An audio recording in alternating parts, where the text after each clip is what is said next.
Generally speaking, کیونکہ ہم جب بات کرتے ہیں اور not with this case, generally speaking اگر کسی کے اوپر کرپشن کے چارج لگتے ہیں تو یہی کہا جاتا ہے نا کہ بیوی کے نام پہ بنا لیا ساس سے یا بچوں کے نام پہ بنا لیا. اسی لیے ڈکلیئر کرنا پڑتا ہے when you in a position of authority you have to declare کہ میرا ساسا یہ ہے، میرے اسپاؤس کا یہ ہے، میرے بچوں اگر وہ اس ایج میں ہے یہ ہے، تاکہ صحیح ایک کلیئر دیکھیں چیز ہو. یہ کرنا میں نہیں آپ کو چاہیے. بتاؤں میڈم،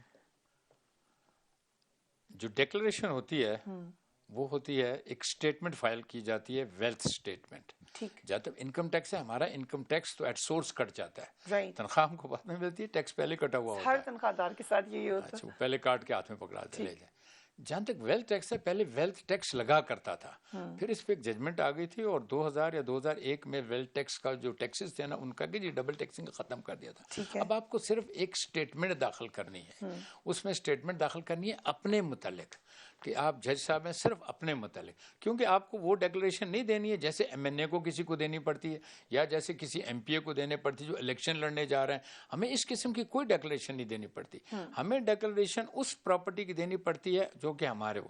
یس، اگر آپ ایلیگیشن لگاتے ہو تو آپ پر بڑا ہیوی برڈن آپ پر ہے کہ آپ جا کر وہ ایویڈنس لے کر آئیں کہ یہ جج صاحب نے پتہ نہیں کس طریقے سے یہ پراپرٹی جہاں پر فارن کنٹری میں اس کنٹری میں بنائی ہے. لیکن اس کا جو پچھلے دنوں سلسلہ چل رہا تھا اس کا کنٹینٹس میں نے دیکھے ہیں، وہ تو پبلک میں، میڈیا میں، سب جگہ اویلیبل تھا.